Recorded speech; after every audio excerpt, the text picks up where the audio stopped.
Então, quando a gente fala de saber sexualidade, saber questões da terapia sexual, tem a ver com você conseguir transpor isso para a sua prática.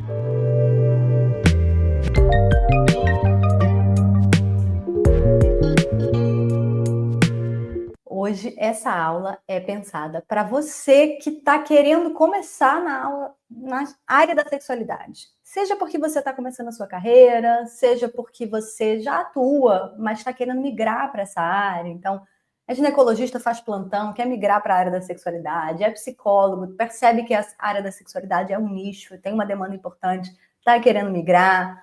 Ou mesmo você que já tem uma trajetória nessa área, às vezes já trabalha em alguma área que faz interface com a sexualidade, mas não sabe exatamente qual é o caminho. Então, hoje a gente vai falar disso, né? Por onde começar, o que você faz, como é que a gente trabalha com terapia sexual, o que você precisa para trabalhar com terapia sexual. Sempre foi uma preocupação trazer para vocês, né, uma formação muito baseada em competências, no que de fato a gente precisa, porque às vezes, e eu sei que eu sou professora, né, às vezes a gente como professor pensa nos temas, né, então, os temas, é importante saber sobre sexualidade feminina, sobre sexualidade masculina, sobre disfunções sexuais, com certeza tudo isso é importante, mas o que forma um profissional para trabalhar na área da sexualidade é muito para além do conhecimento, né, então, objetivamente, conhecimento o ChatGPT tem. É ele que vai fazer a intervenção? Não, né? Então, é disso que a gente está falando. Conhecimento fundamental, super importante, mas essa é uma das competências que a gente vai ter. Então, a discussão hoje é sobre isso. Que competências são essas? O que vocês precisam priorizar? Né? Então, ao invés de sair por aí, eu vou fazer o quê? Eu vou pegar um livro de disfunções sexuais. Outro dia desse, a pessoa me perguntou no chat, me indica um livro de disfunções sexuais. Eu falei, olha, eu vou te indicar o DSM, se você quiser saber mais sobre os critérios da disfunção sexual, DSM. Né? Não precisa ler de fonte secundária. Então, não é sobre isso. Não é isso que vai te apresentar o campo, não é isso que te forma um profissional capaz de lidar com as demandas reais do campo. Um outro aspecto importante que a gente vai refletir hoje é sobre os diferentes perfis de profissionais e as diferentes ofertas de serviço possíveis. Né? Então, não existe uma única sexologia, não existe uma única terapia sexual. A terapia sexual no consultório do ginecologista vai ser um, no consultório do fisioterapeuta vai ser outro, no consultório de psicologia vai ser outro, no consultório de um terapeuta que não tem formação na área de saúde vai ser outro. Precisamos entender quais são os diferentes perfis de profissional e da onde vocês partem, porque é claro que vocês vão partir de lugares diferentes. Então, quando eu faço essa pergunta um pouco cretina, que é por onde eu começo, não tem um por onde você começa que é igual para todo mundo numa área que é multidisciplinar. Então, vamos entender aqui o que as principais instituições, né, que pensam as profissões. Então, é como se fosse assim, instituições mundiais que trabalham na área da sexualidade. Então, a Associação Mundial de Sexualidade, a Associação Europeia de Sexualidade, a Associação Americana de Profissionais da área da sexualidade, tá? São necessariamente associações multiprofissionais. Então, multiprofissionais por quê? Não é igual o conselho de medicina, o conselho de fisioterapia, não tem esse lugar. Elas são multiprofissionais porque a área da sexualidade é multiprofissional. O que a Associação Europeia recomenda? A Federação Europeia de Sexualidade, ela congrega todas as federações nacionais dos países da Europa, tá? A Europa faz trabalhos incríveis na área da sexualidade, numa lógica multidisciplinar, então, enfim, eles são líderes no campo nesse sentido, de pensar multidisciplinaridade, de pensar trabalhos de fato mais efetivos, tá? Então, muitos dos estudos, dos direcionamentos que a gente tem, vêm dali. Mas então, o que eles dizem? O que um profissional de sexualidade precisa saber? Competência. Vocês vão ver aqui a diferença entre o que é competência e o que é conhecimento. Então vamos lá. Primeiro, uma forte ênfase na abordagem biopsicossocial. Estou aqui falando que tem que saber sobre as disfunções sexuais. Não estou dizendo que você não tem que saber, mas estou dizendo que você tem que ter uma abordagem, um olhar, uma forma de olhar para o fenômeno que seja biopsicossocial. Segundo ponto aqui que a Federação Europeia traz para a gente. Valorização de pesquisa clínica e intervenções baseadas em evidência. Isso, gente, é uma competência. Isso não é uma opinião, isso é uma competência que o profissional precisa ter. Não é assim, qual é o teórico que eu uso? Quem? Teórico? Quem? Né? Então, assim, teórico pode ser qualquer um. Minha avó tem teoria sobre a vida, ela é teórica, e aí eu vou basear a intervenção na vida de outra pessoa, né? Teoria é uma proposta. O que as evidências mostram para a gente?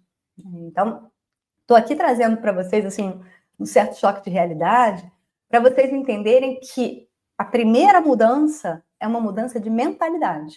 O pessoal diz assim, não, porque a gente não pode reduzir o ser humano à ciência. Eu pensava assim, depende de que ciência você está falando. Se você tem uma abordagem biopsicossocial, você não vai reduzir o ser humano à ciência, você vai, muito pelo contrário, ter ciência suficiente para entender a complexidade. A diferença entre uma prática baseada em evidências e uma prática baseada em qualquer coisa que você ache ou no livro que você leu é a responsabilidade, no meu entendimento. É a ética. É você fazer alguma coisa que vai ajudar as pessoas ou você ficar ali, enfim, não ajudando, ou atrapalhando, ou perdendo o tempo seu e das pessoas. Quando chega um paciente no seu consultório, você vai buscar informações sobre ele aonde?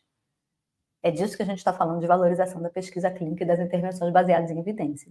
A gente precisa desconstruir muita maluquice que botaram na nossa cabeça como profissional de saúde. Principalmente aqui, quem vem da psicologia tem muita coisa para desconstruir para poder chegar numa prática de fato ética. Não estou aqui generalizando, mas, enfim, posso falar da minha própria formação, né, onde isso não era colocado de uma maneira tão clara como eu estou colocando para vocês.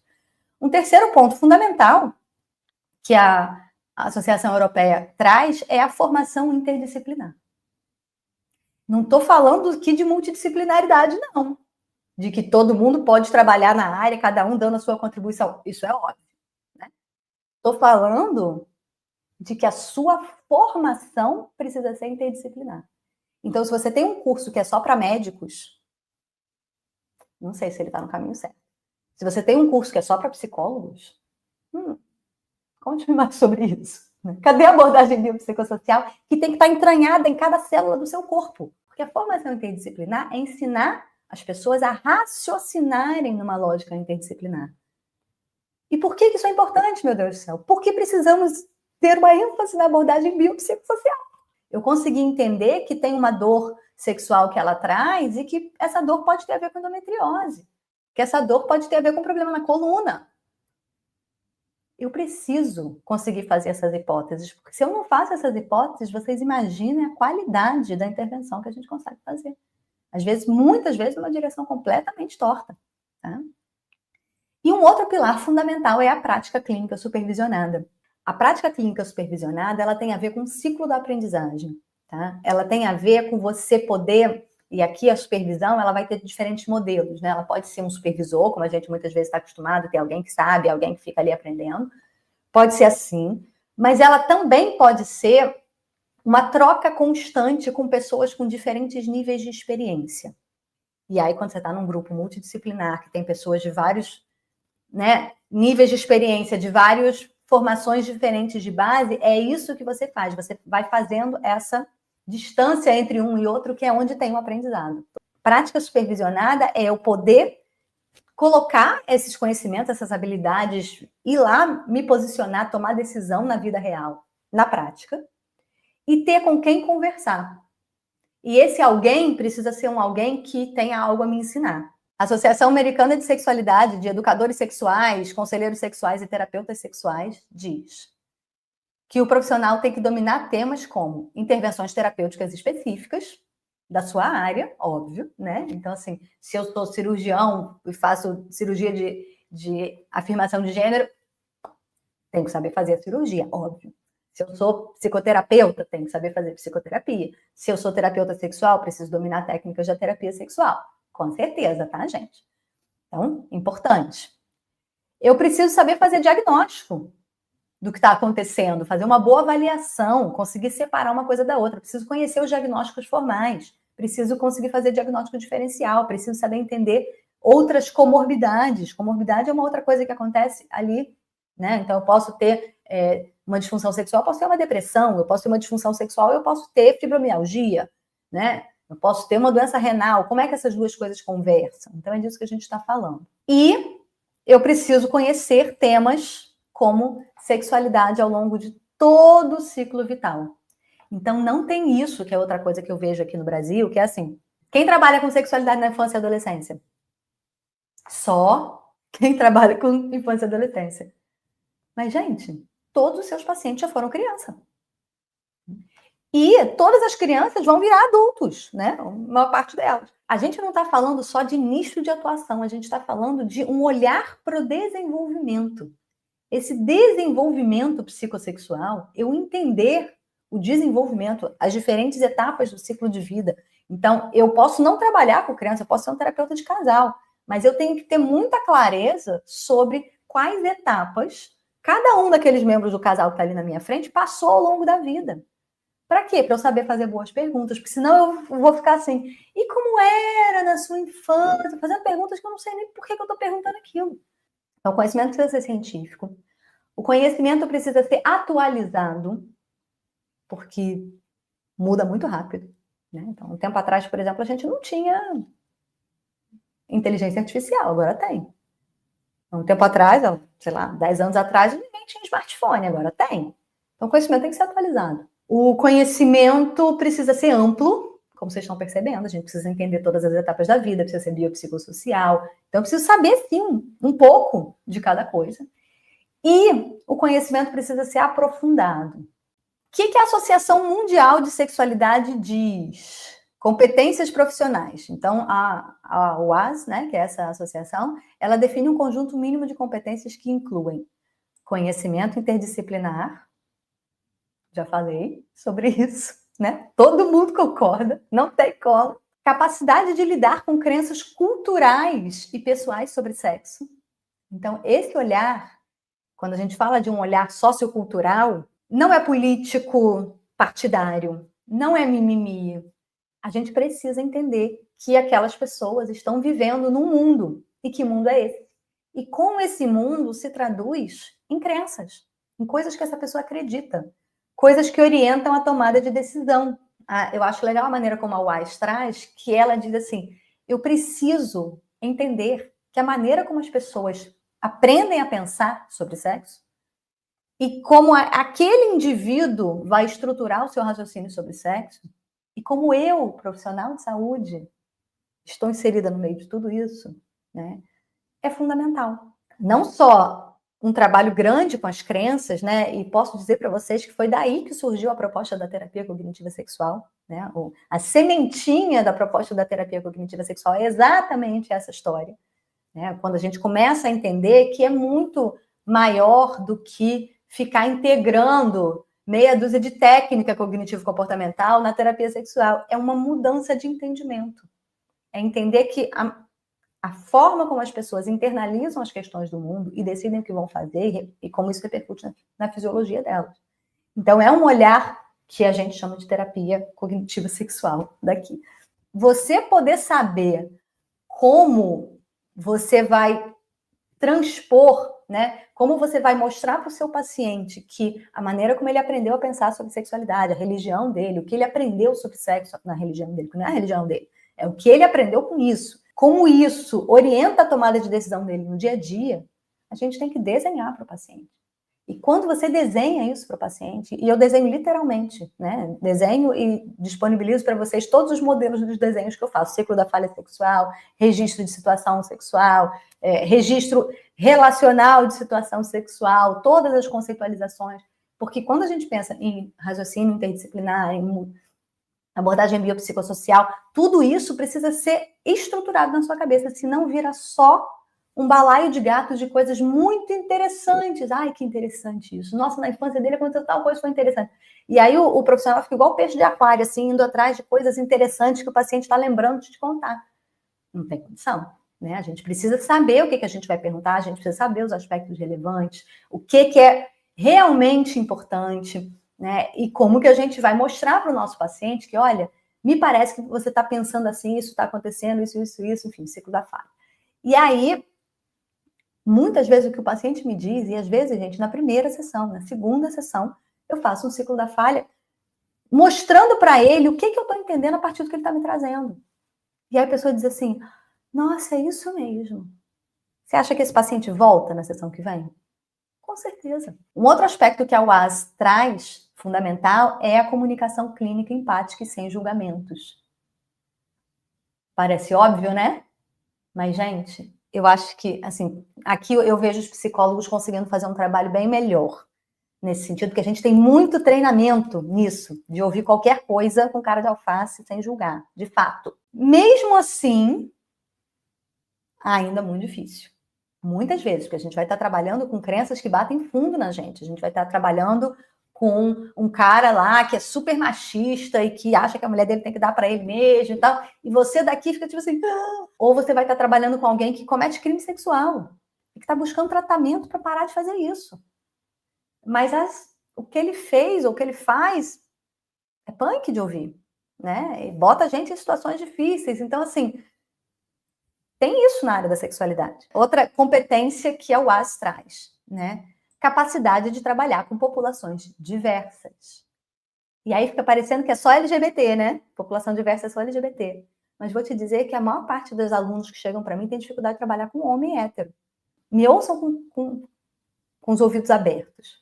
O conhecimento precisa ser amplo. Eu não posso discriminar a população que eu vou estudar. Eu posso nichar, né? Mas eu não posso confundir o argumento do nicho com se eu vou trabalhar com mulheres na menopausa, então, desenvolvimento, adolescência, nem abrir esse capítulo do livro. Aí não dá. Porque a mulher na menopausa tem filho adolescente. Assim, não dá. Foi adolescente, sofreu um abuso na adolescência. Não dá, sabe? Pra gente só... E aí, eu sei que quando eu falo que precisa ter muito conhecimento amplo, atualizado, dá medão. Eu sei que dá. Mas a ideia aqui não é dar medo em vocês, não. Muito pelo contrário, é mostrar caminhos. Por quê? Porque tem como a gente fazer isso de uma forma estruturada, né? Porque quando eu não faço, o custo é muito maior. Porque imagina você, na sua prática, lidando com vida real, sem saber nada. Não estou dizendo aqui que você tem que saber tudo de cara, porque hoje em dia a gente vive numa era em que o conhecimento ele vai perdendo relevância em relação à capacidade de pensar. Porque conhecimento, você pergunta para o chat GPT 10 coisas que eu preciso saber sobre a sexualidade das pessoas com deficiência. Ele vai te dizer. E assim, não vai estar maravilhoso, mas vai estar um 80% ali. Se você sabe raciocinar, pronto. Então, assim, eu não preciso saber sobre tudo, mas eu preciso saber pensar. E aí, quando vocês ficam decorando protocolo, aí quando vocês ficam, enfim, querendo saber o teórico, eu fico daqui desesperada. Eu falo assim, gente, quando chega na vida real, coitado do paciente. Quando eu falo que o seu conhecimento precisa ser amplo, na verdade, você precisa aprender a raciocinar de uma forma interdisciplinar. E isso a gente treina, tá? Então, é claro que sim, você tem que ter conhecimentos, você tem que ter principalmente a ferramenta de buscar conhecimento. Então, quando você aprende a ter uma relação amistosa, íntima com a ciência, você tem a tranquilidade que você não precisa saber tudo. Porque é só estar um clique de distância de você qualquer informação. Então, não é sobre isso. É sobre aprender a pensar. E, de verdade, nesse mercado, falta quem sabe pensar. Sair da faculdade, o que eu preciso saber? Eu preciso saber esses aspectos que a gente trouxe aqui, né? Por exemplo, eu preciso saber que tem questões biopsicossociais, eu preciso saber que as crenças são muito importantes, eu preciso saber mais ou menos como lidar com isso. E aí, na medida em que os pacientes vão chegando para mim, eu vou partindo daquilo ali para ir refinar o meu conhecimento específico. Não se preocupem com isso excessivamente a ponto de te travar, né? Agora, se preocupa sim em aprender boas formas de raciocinar clinicamente, de aprender ferramentas de conceitualização de caso, né? De aprender um olhar biopsicossocial, um raciocínio interdisciplinar. Mas aí vamos dizer que você já tem uma prática, que você é fisioterapeuta, por exemplo. E aí eu sou fisioterapeuta pélvica, trabalho com mulheres com incontinência urinária. Você pode partir daí. Você não precisa ir lá trabalhar com as questões masculinas necessariamente. Claro que essas mulheres se relacionam com alguém. Já vai chegar a sua vez de pensar sobre isso. Mas primeiro, eu posso começar a focar nas dificuldades que essas mulheres trazem. Eu posso focar inicialmente em como perguntar sobre a sexualidade das pessoas, em me sentir confortável sobre perguntar modelos que já existem na literatura sobre como abordar o assunto da sexualidade de uma maneira que seja respeitosa, que seja ética. Então, quando a gente fala de saber sexualidade, saber questões da terapia sexual, tem a ver com você conseguir transpor isso para a sua prática. Por isso que eu digo para vocês que não só a oferta de serviço é completamente diferente, então, assim, como que eu vou encaixar a sexualidade nos meus mais diferentes serviços, como também da onde eu parto faz diferença. As minhas outras habilidades fazem diferença. Então, é claro que o serviço que um psicoterapeuta vai conseguir fazer sobre sexualidade é diferente do serviço que o fisioterapeuta, que o terapeuta sexual, que o ginecologista, que o enfermeiro vai conseguir fazer. Então, se você tem uma relação amistosa com a ciência, se você entende que você precisa pensar de forma biopsicossocial, você já tem meio caminho andado. E aí, quando chega na prática, bom, o que eu preciso estudar mais? Para onde é que eu vou? Para a ciência. E aí eu vou fazer o quê? Vou aplicar aquilo na prática com um olhar amplo. E aí eu vou saber quais são as perguntas que eu preciso fazer. E aí eu vou, não, agora eu preciso de uma intervenção que resolva esse problema. Por quê? Porque eu sei conceitualizar caso. Se eu aprendi a conceitualizar caso, eu entendo que o problema que eu preciso trabalhar é esse aqui. E aí, o que eu vou fazer? Agora eu vou pesquisar. Qual é a melhor intervenção para lidar com desregulação emocional em paciente borderline que está usando pornografia demais? E vou listar aqui para vocês as competências que norteiam o time TCS. Então, a primeira é conhecimento, óbvio. Então, assim, os meus cursos é para estudar. 2, leitura crítica da ciência. Então, vocês precisam ter um certo letramento nessa história, saber onde procurar, saber onde buscar. 3, habilidades multiculturais, que é isso, eu conseguir trabalhar com as populações diversas, eu entender que tem aspectos socioculturais que fazem diferença na maneira como aquela pessoa vive, sente, se comporta, com as possibilidades que ela tem na vida, tudo isso. Uma relação terapêutica colaborativa. Então, como é que eu, na prática, trago o meu paciente para um lugar de mais engajamento, aumento a adesão dele, faço com que ele não abandone o tratamento. Lembra aquela história que eu falei? Que eu faço intervenções já ali no início, que vão fazendo o paciente entender do que eu estou falando. Vão entregando, né, pequenos sinais de que eu estou entendendo, de que a gente tem um plano, de que a gente está no caminho. Uma quinta habilidade aqui fundamental é a habilidade de conceitualização de caso clínico, que é exatamente o que vai me permitir fazer intervenções que façam sentido para aquela pessoa. Uma sexta habilidade que eu treino muito com os meus alunos é pensar a intervenção a partir de processos e não a partir de técnicas.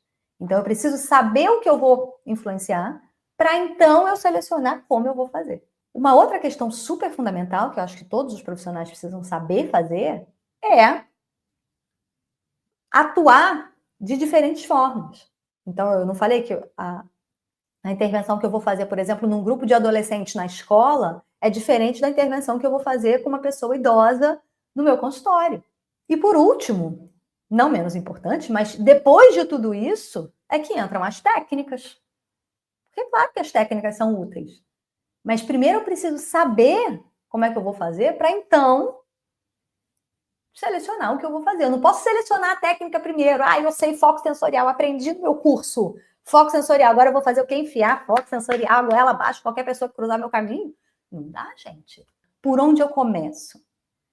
Eu começaria por uma autoanálise. Qual dessas competências aqui que a gente está conversando eu acho que eu preciso desenvolver? O que disso seria mais difícil para mim? Como é que eu posso fazer um caminho mais estruturado no desenvolvimento dessas competências? Será que eu consigo sair dessa lógica de consumir conteúdo, né? Porque conteúdo, quando ele é bom, é o quê? Conhecimento. Então, de sair consumindo conteúdo, comprando livro, vou fazer um cursinho aqui, um outro ali, assistir uma aula aqui, uma outra ali, legal, mas isso te ajuda a construir essas competências? Então, acho que essa é uma reflexão importante para você. E assim, do lugar onde eu estou, quais conhecimentos aqui são mais relevantes? Que problemas, normalmente, eu sou convidado, eu poderia me colocar disponível para resolver? Gente, toda semana tem Café com TCS. Se você ainda não está inscrito nesse canal, se inscreva aqui nesse canal, por favor, tá? Dá um like nesse vídeo para mais pessoas poderem ter acesso a esse vídeo. Se você acha que essa live foi importante para alguém que você conhece, manda para essa pessoa.